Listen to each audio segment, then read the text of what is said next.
Welcome to the rest of me. Bleh. Let me try that again. I tripped over my tongue. Hang on. Here we go. Did it get stuck in the beard? Yeah, it got stuck in the beard. There's the other problem of having a beard. Oh, yeah. Tongue tied in it. Okay, well, there's our start.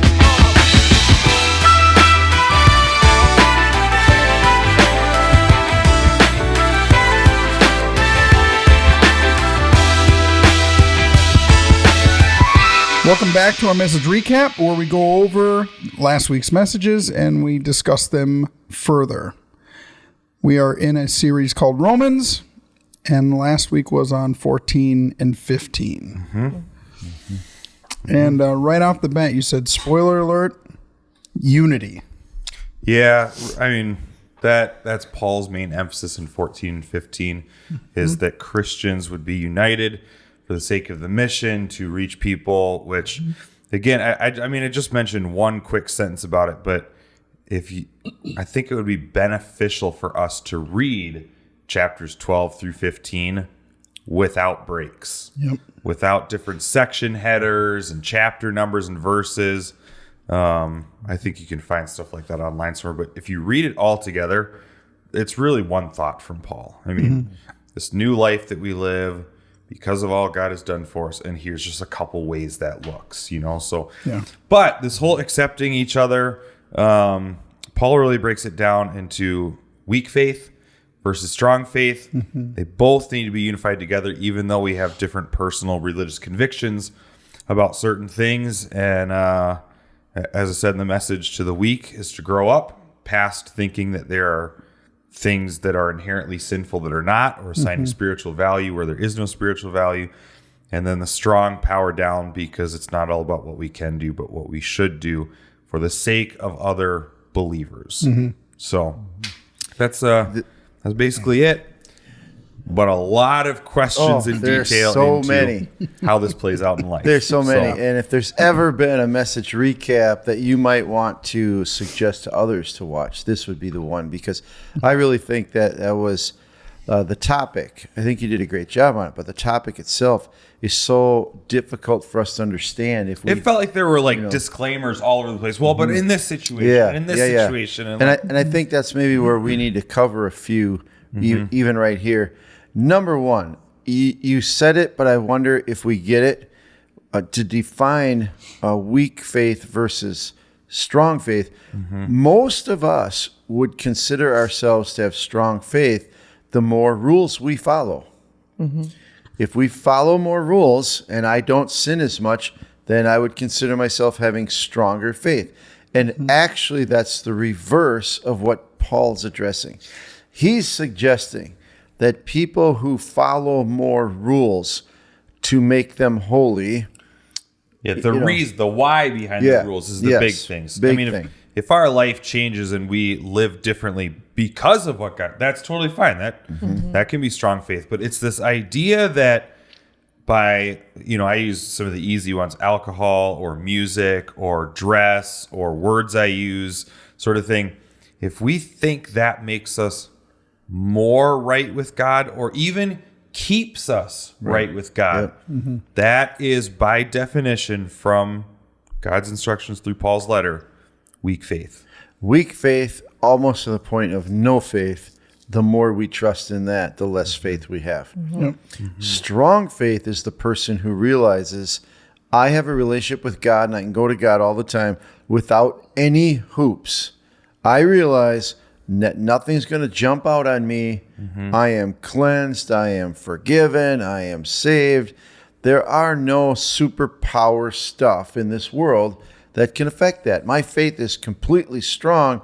And no, I don't need crutches to know God, experience God, and all that stuff. So I think that's where you got to start, really understanding that weak faith versus strong faith. And then the other thing is, which I struggle with for years, and I've heard over and over again, don't make your brother stumble. Don't make your brother stumble. I hear that constantly. And the point is, yes, there are some people that we all know, and or you are one, but how do we grow people up if we only worry about not making them stumble? I mean, that is a question I wonder.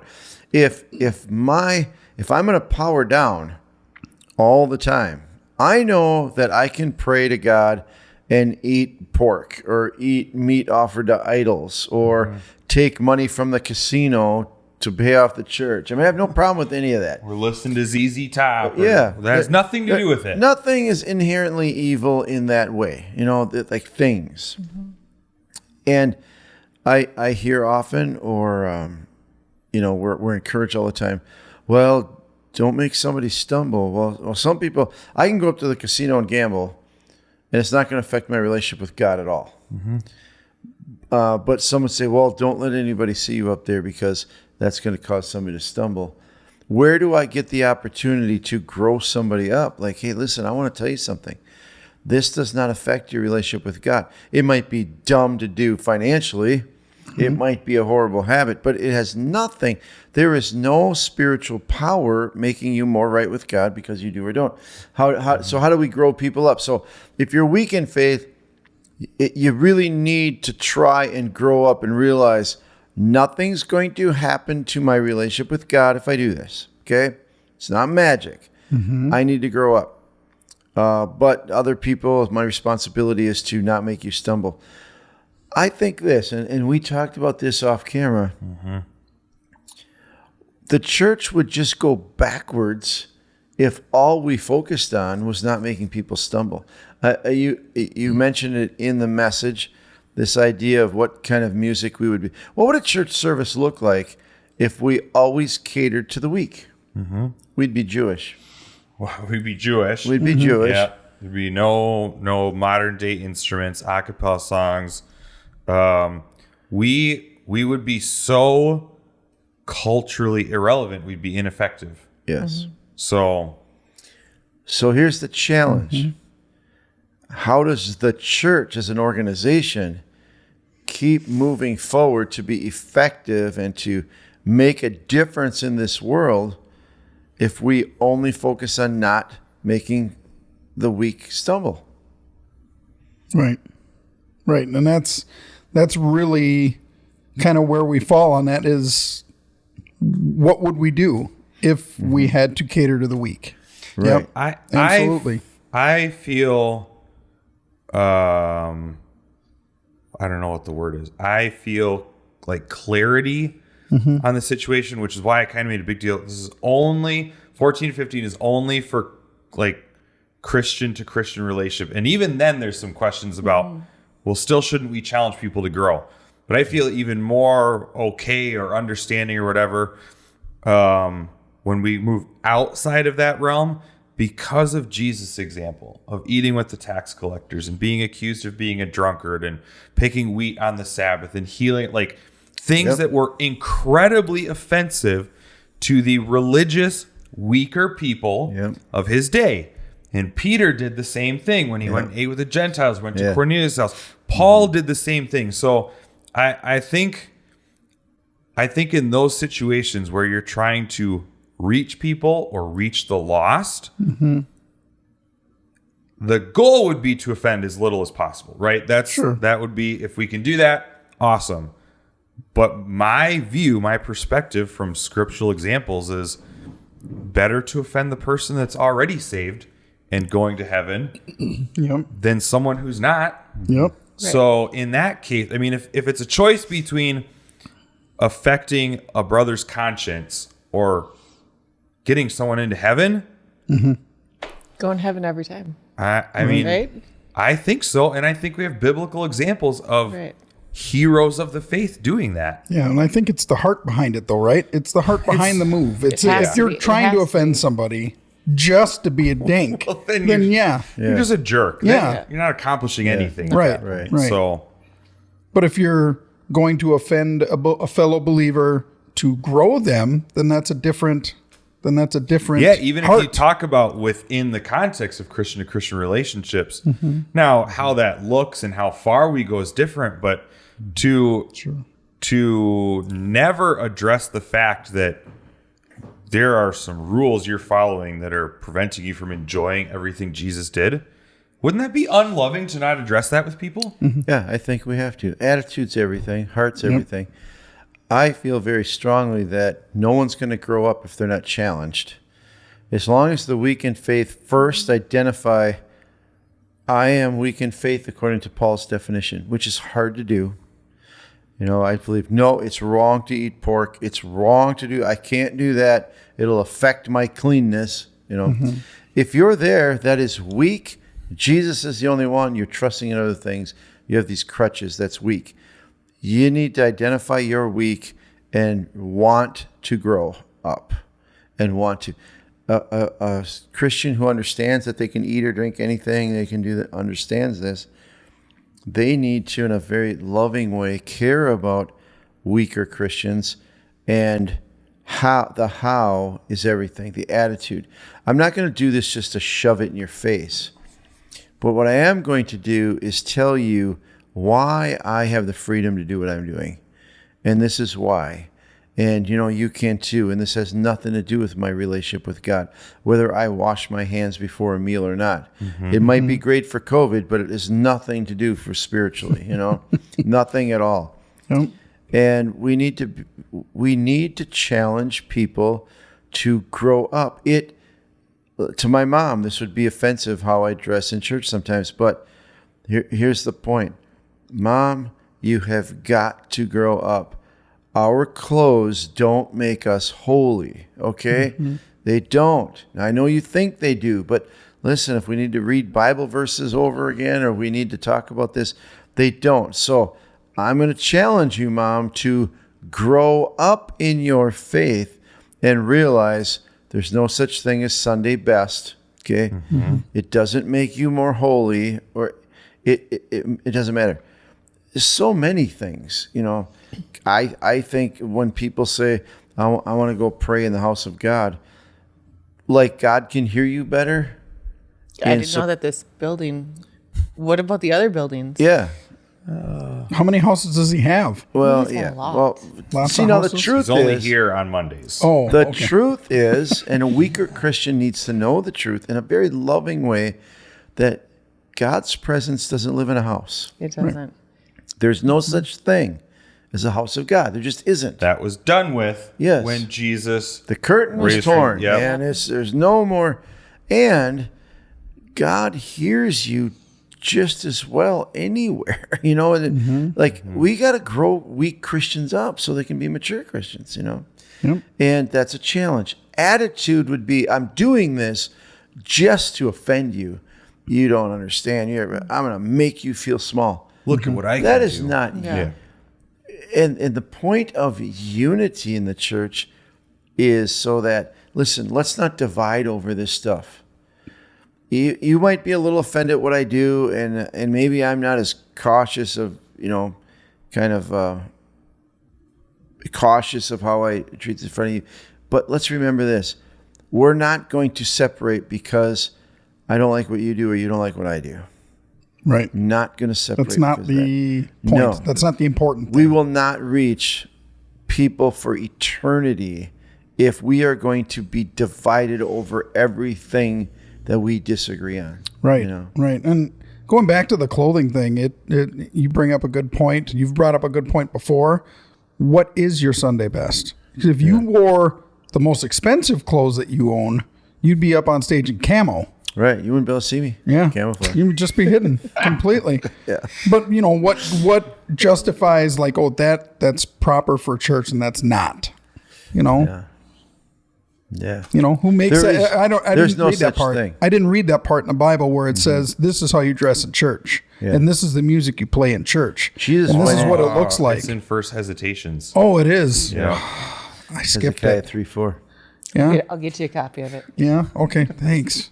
Man, I feel like a fool that I missed that one. This is such serious stuff, and we've all, well, maybe not everyone, but the longer you're in church, the more you'll see that we just don't take this serious. That we can get offended so easily. So easily. I don't like that music. Music, I was just going to say, music Yeah. is the perpetual one that I think has been around ever since churches started using And music that's just in like services. the one that you get to hear the most about, and wow. always have since you've been on staff.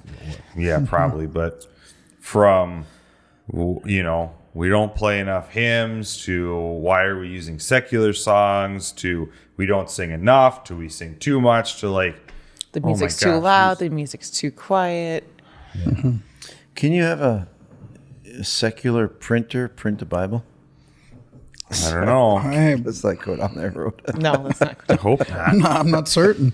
What makes us printer secular? Yeah, I don't know. What makes a song secular? Is an automobile secular or Christian? There are plenty of songs that are not under Christian category or worship songs that, okay, they're not all Hail Satan either, right? So like, let's take that out. But there are plenty of songs that I think you can appreciate the creativity of God just like you can in art, just like you can in landscape. Just Well, what's the big deal? And with let's be the fact that honest. it doesn't say Jesus in the song. There are songs that have been played on KTIS that have been played on regular mainstream radio stations too. So you've got some of that going on too. Or even if you can't, even if you don't No. worship God through a song, like a song can just be neutral. I just like Brown. Right. Right. Like there's nothing wrong with Brown. I don't like it though. Even you told a story about your daughter. Was that this week? About her birthday, Chris Stapleton. Oh yeah. So you was tell this Yes, last story. week. That was last week. Yep. So that wasn't a Christian story. Had nothing to do with Jesus. But yeah, why'd you share that with us? But it certainly can be. Life can be used to make a point. Songs can be sung to make a point or to say a statement or to say something. And it does, like you said, is it good or is it bad? No, it's just life. It's just something, Yep. There's a lot of incredible love songs that are not Christian, but I don't know what God's got to do with love anyway. Well, and I think we all have some little like Christian cliches or some whatever like you want to call it, like that we grasp onto and we like cling to that we don't even realize we're doing. Like, I mean, you talk about like the Sunday best. Like, I don't. Luckily for kids ministry, it's great because I get to wear a T-shirt and jeans every Sunday. But I make sure that my kids are wearing clean clothes. But I make sure my kids are wearing clean clothes anytime I leave. So that's a little bit harder for me. But I don't have them wear dress shoes, and they don't have to wear, dress Why would pants. we want to build into people this idea that God loves you more, hears you more, will work in your life more, is more pleased with you on how you dress? Yeah. Because what about on Tuesday? So I put my Sunday best on and God's all happy with me and he's listening to me. But what happens on Tuesday when I'm wearing my ripped jeans and I go to my blue collar job? Like, Doesn't it just like give us like a fake inadvertently we teach people that God is not as much with you there. And that's the damage. Yep. But we're just putting on a little mini look at me, I'm so perfect, and we're not being authentic. Yeah. That's the word. I think I'm going to start wearing hats on Sundays. Yeah. Make sure they're not offensive. I wear a hat every other day of the week. Yeah. Don't make them offensive. Hey, next week, wear a hat. Rodeo time is not offensive. Next week, wear a hat. Oh, wait. You're not I speaking, think so you it's probably will. abusing horses. Rodeo time? Yeah. Oh.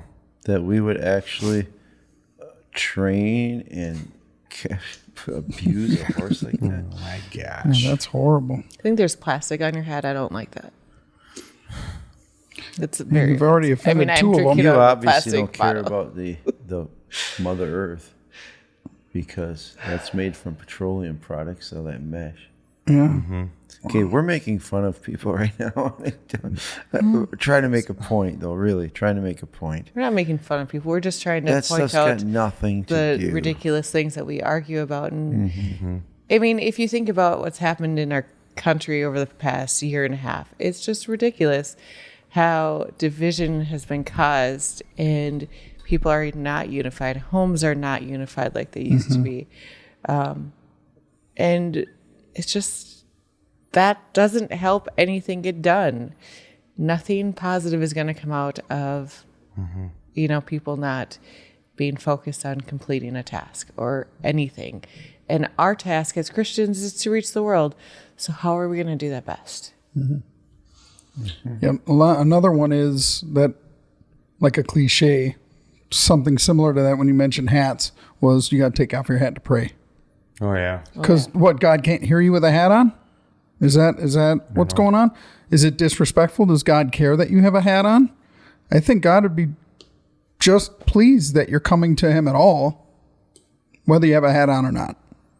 I don't think the hat matters, but take your hat off and then you can pray. That's more of a cultural thing than Yeah. a spiritual thing. Yep. But we've made it spiritual. But we've made it that. My Yeah. husband came a few weeks ago for a service we did, and he walked in. He's got his hat on. He quickly took his hat off, and we went and sat down. And I looked at him. I go, "Why'd you take your hat off?" He goes, "Well, I don't know. I feel like it's like the right thing to do. I'm in church." And I looked at him. I said, "Can you just turn around and look around? Put your hat back on." And he's like, "Okay, okay. sounds Okay. good." All right. I mean, it was respectful that he thought, to be polite, he'd take his hat off. See, that's it's- where I think this, like, if you're in a group of just Christians, which would not be our Sunday services, but if you walk in and he would have noticed nobody else was wearing a hat, maybe they were, from a little bit previous generation or older, whatever, know that might be a little more offensive to them. Then take The off the hat. loving thing to do would be to power down, because I know I don't need to flaunt this in front of you. But if stay in that relationship, maybe it's a small group or something, you keep talking about those things, you keep meeting with those same people, wouldn't it be right to bring it up at some point, or to talk about it, or suggest, like, For sure. hey, have you ever thought about this? So I don't know. Yeah. I want to clarify something, though. The hat issue, there is a scripture verse, and I wasn't prepared for this, but that 1 Corinthians 11. Yep, we are actually instructed in a church service or in a gathering for men to not cover their head and for women to cover their head. And he said it's a sign of submission and authority. Mm-hmm. Now, the sign of submission and authority is an eternal principle. The head covering was a custom, or it was more of a It was a cultural way of displaying that it was principle. a cultural way of display. The cultural practice can change, but maintain the spiritual principle has nothing to do with hats. Mm-hmm. It has to do with that culture displayed authority and submission with hats. And more people are still worried about the hat thing. And the emphasis is on the wrong item. Which is interesting, because women don't walk around covering their heads. Right. Mm-hmm. Unless you're Amish or a Mennonite. Right. But we only want to pick out the one that Works for fits us. my pet peeve. Right. Yeah. So there's two principles in there that we should be concerned about. A hat has nothing to do with it. No. The first one is, what is the sign of authority and submission today? We're not going to talk about it today, but that's the concern we should be concerned about. If you're married, can I tell that there is submission and authority in a husband and wife? I don't know. What are you doing so I can tell? The second principle there is, men and women should not look alike. That's when he uses the analogy of, well, even in nature you can see this. Males and females don't look the same. In nature, they don't. You look at a male duck and a female duck, a male deer and a female deer. You can tell. And his point, and here's what's really interesting. We make the non-eternal spiritual truth a big deal, and we ignore the spiritual truth. this is the kind of stuff Jesus went haywire over. You know what? You're more worried about your damn traditions. That's a paraphrase of what Jesus would say, than you are the eternal principles of God. So we can come in church today, and I can't tell if you're a male or a female by how you dress, cut your hair, everything. That's more offensive to God than wearing a hat. But we don't seem to be concerned about the real matter, and that's a problem, you know. And let's all of us, can we just throw out the stuff that doesn't matter? Can we just throw it all out that doesn't matter, and focus on the stuff that actually matters, because it's an eternal, godly principle that is good for our lives. Even those don't affect our right standing with God. Nope. But they are just really good principles and practices for our life. All right. That pretty much wraps up 14 and 15. I'm assuming 16 is next. Something like that. So that, Yeah. It that follows might be where it 15. ends. What? No. Hey, I can't how wait for come we're 17. not doing 2 chapters this coming Sunday? Did We're only you doing one. find another chapter in No, just You're doing Romans 16 and 1 Corinthians 1. no. That All right. would. That's That- where there hey. should be a. But block. that doesn't make sense because we're doing Romans. You can't throw in 1 Corinthians. Oh, it's the next one in the book. I'm just going to keep going. That's what our next message series is. Spoiler alert. Just keep her going. We're just going to keep going. Romans 16, Romans 16 next week. last chapter That's of it. Romans. All right. Come back for the recap next week. We'll see you then.